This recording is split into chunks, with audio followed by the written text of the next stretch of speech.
SVC Media. Welcome to the iGaming Daily Podcast, analysing the news from the betting and gaming industry all over the globe, supported by Optimove, the #1 CRM marketing solution for the iGaming market. Good morning and welcome to the iGaming Daily, sponsored by Optimove, the #1 CRM marketing solution for the iGaming market. And today we have a special episode reflecting on a legal battle in which Paddy Power were defeated by a disgruntled punter in the High Court last week. The case was around a payout on the Wild Hatter slot and discrepancies between what the player's screen said they had won and what Paddy Power's system said the player had won. Ted Menmuir from SBC and I are joined to discuss the case by Anna Soilleux-Mills, and I will allow her to introduce herself because she can certainly do that better than me. So Anna, thanks ever so much for your time today. And yeah, if you could just tell our audience where you're from and what you do. Thanks, Joe. Thanks, Ted. Well, thanks very much for inviting me to join you today. I'm Anna Soilleux-Mills. I'm a partner at the law firm CMS in London. My area of expertise is gambling regulation and consumer law. So this case is particularly interesting for me. Brilliant. The really the perfect guest for this show. So really excited to get your insight on what happened last week, or what happened over I guess it was like a 5-year period, really, quite a long time.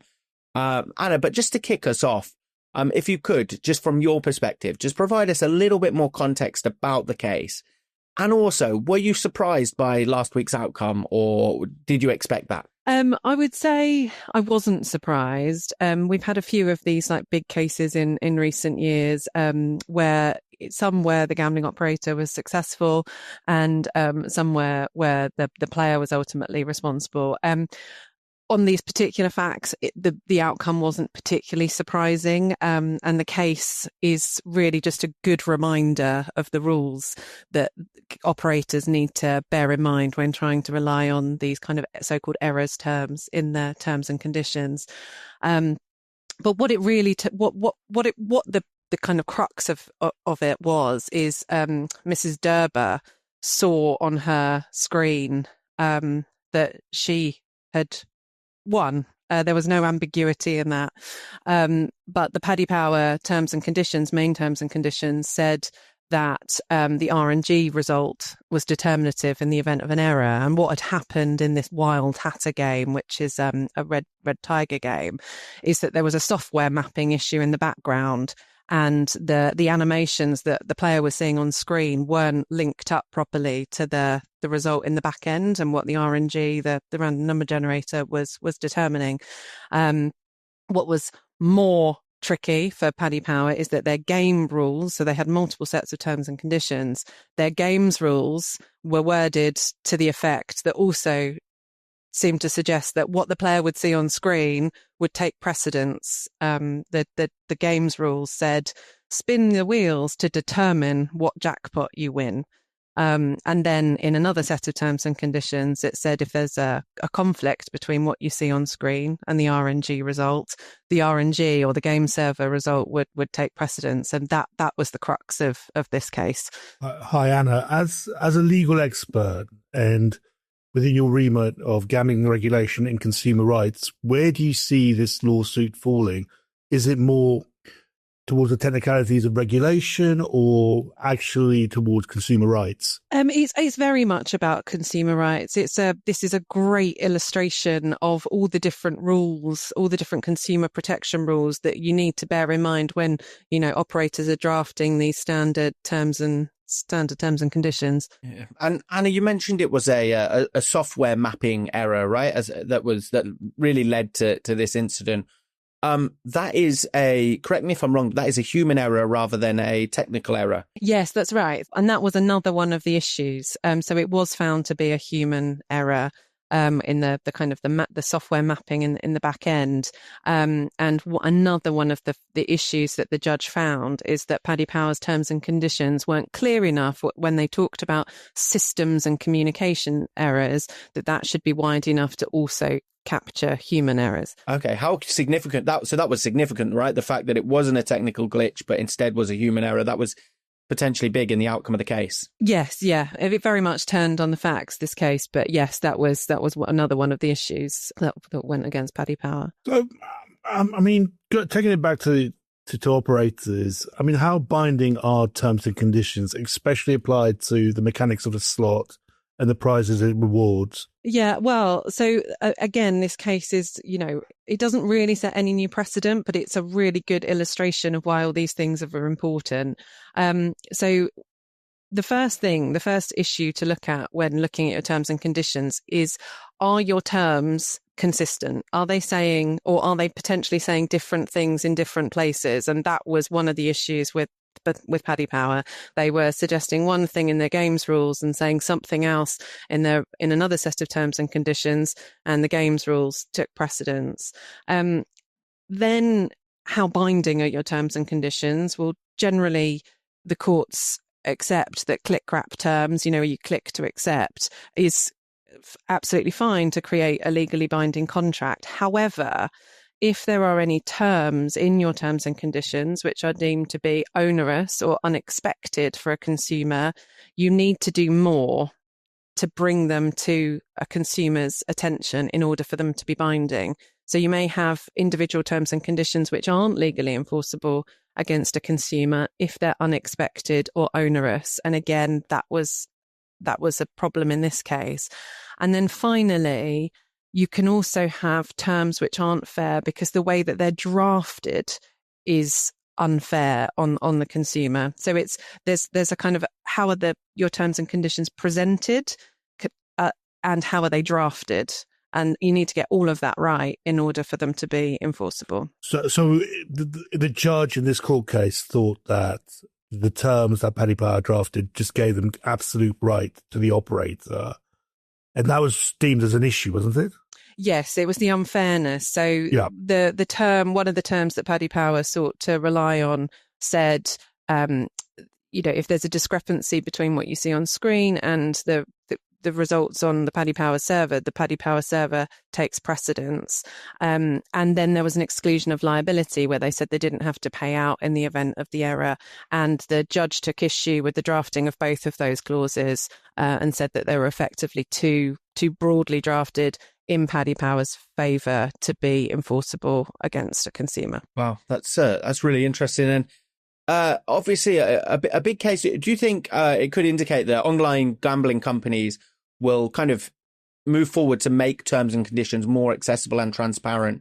Or could we, Yeah, I mean, absolutely. I mean, operators are going to be looking once again at their terms and conditions after this case and thinking, what do we need? What changes do we need to make to ensure that we don't find ourselves in the position that Paddy Power did?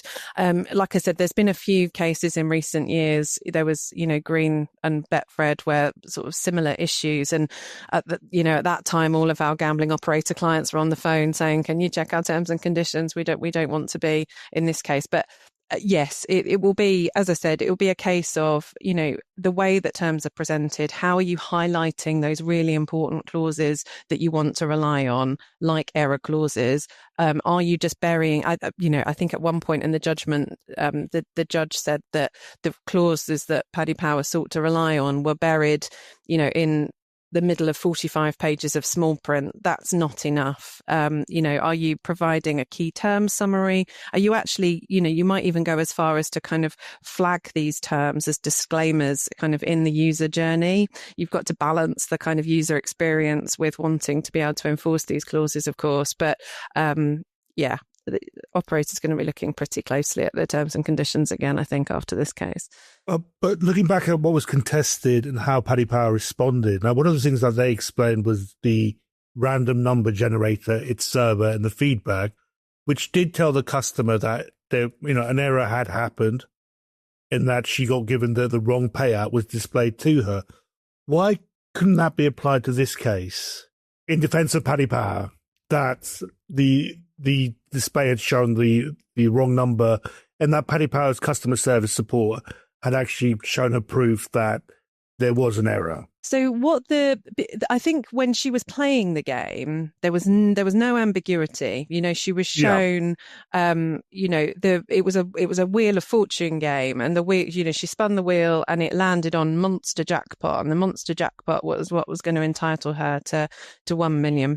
There was no ambiguity in that. And so the judge kept on coming back to this concept of what you see is what you get. If she was playing in a live casino and she saw a roulette wheel land on 27, she would expect that, 27 was the answer. You wouldn't expect a croupier to say, oh, actually, the house has decided that was really, 13. And so what the judge was saying there is a consumer's expectation is what they see is what you get. If you want to override that and you actually want something that they can't see or have access to take precedence over what they see, then you're going to have to go so much further than just burying a clause somewhere in a set of terms and conditions. If I could give you an example of, say, I logged into my bank account and saw that it had £10 million in there. And then when I went to the ATM, they actually told me no, I'm an overdraft. Couldn't I not claim that it was a technical error? I mean, how, I guess I'm trying to point out, how should is there any way that Paddy Power could have managed this differently? Yes, there's a few things they could have done. First of all, their games rules, which were separate to their terms and conditions where the error clauses are, should have been clearer that the RNG result takes precedence over the visual. And so they had one set of terms and conditions which said or suggested that what the customer would see is what they win. And then separately had another term that said, oh no, our RNG result and our server result takes precedence. So making sure they were consistent in that message would have helped them. And further than that, the clause that said that the RNG result kind of takes precedence should have been better flagged or signposted to the consumer, and that probably would have got them there, and the outcome would have been different if they'd done those things. Okay, yeah, I think me and Ted were kind of both after the same point. There is a world where the RNG could rule over what is seen on the screen with the right signposting? Yeah, absolutely. It's and the judge even goes as far as to say this. This case doesn't mean that operators are always going to have to pay out in the event of an error, or that their RNG result can never take precedence. Because let's be honest, there's lots of good reasons why an RNG result should take precedence. It means that games are paying out in accordance with their published RTP. RNGs have to be tested to ensure their fairness. So there's lots of good reasons why the RNG result should take precedence. But it just needs to be clear to a consumer, because their initial expectation is going to be that what they see on screen is the right answer.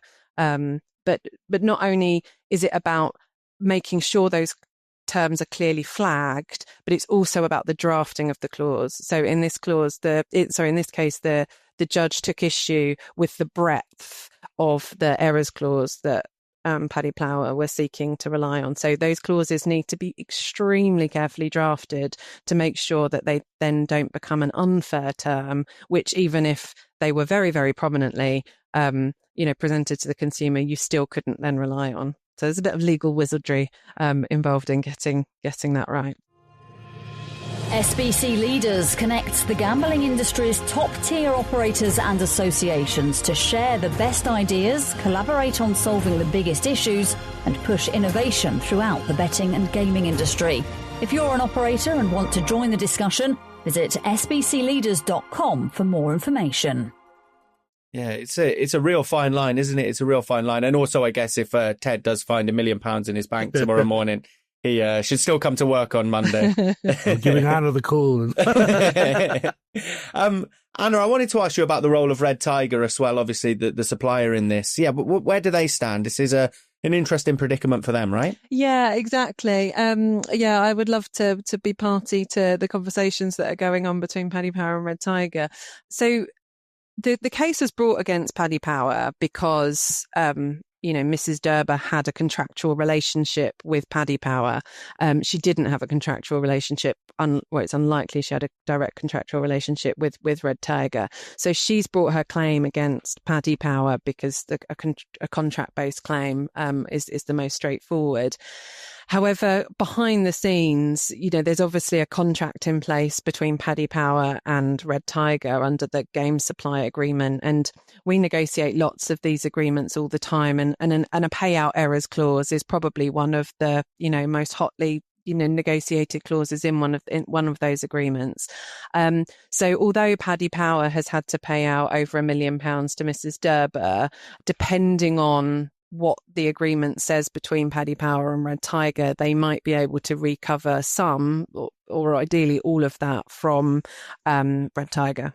I'd like to kind of take you back on the consumer rights. Now, consumer rights happen in disputes happen in every industry, but had Paddy Power taken a different approach of a customer has disputed the jackpot and offered us something different or a different type of reward above the daily jackpot, A, could they do that? And B, would it change the situation of the lawsuit? I mean, certainly they could have sought to settle before things go to court. I mean, it's quite rare that, consumer law matters end up in court. They are often settled before getting to court. So, yes, it's possible that they could have reached a settlement with Mrs. Derber and her lawyers before it got to that stage. But even if they offered that as, say they offered her £100,000 goodwill, and one of the things that the judge highlighted is that she played in good faith. And couldn't Paddy Power do the same and said, look, this is a mistake, but we will give you £50,000 or £100,000? Does that serve any purpose? Or? No, not really, because under what was found is under the contract that existed between Paddy Power and Mrs. Derber, she was entitled to what she was promised, and so Paddy Power were found to be in breach of contract by not paying out. So they may have offered to settle, but Mrs. Derber would not have been, obliged to accept any such settlement. She obviously felt that she had a strong case, which she did, and so she was entitled to the full £1 million. Interesting. And Anna, obviously you mentioned this isn't the first type of case like this, isn't the first of its kind type of case. It made national headlines last week. Obviously, it went everywhere. All the shots outside the courtroom and stuff. Do you think this will lead to the UKGC maybe taking any action, kind of changing their approach to enforcing more transparency when it comes to terms and conditions? Or I mean, the Gambling Commission have been relatively focused on consumer law issues and fairness of operators' practices for some time now. There was a Competition and Markets Authority investigation kind of triggered by the Gambling Commission back in 2019. And the Gambling Commission have said that terms and conditions and fairness of terms and conditions will be and continue to be a focus for them this year. So, yes, I think it is likely that operators will see more scrutiny on terms and conditions from the Gambling Commission, not necessarily just triggered by this case, but it's just generally an area of focus for the Gambling Commission. As a legal expert, I mean, how do you find fair for what is essentially a high risk sector where people gamble and either win or lose money? And how do you kind of consult clients on that, apply kind of a layer of fairness to their games, to their marketing? Yeah, I mean, it's an interesting question. I mean, the fair has a definition in law, and it applies, to any business. Trying to apply that in a gambling context can be tricky, but there's quite a lot of precedent and learnings that we've taken from previous cases and the CMA investigation from a few years ago. So I think the industry is definitely better than it was. But these kind of, errors, issues, I think will continue to be a problem. It's just the nature of the technology.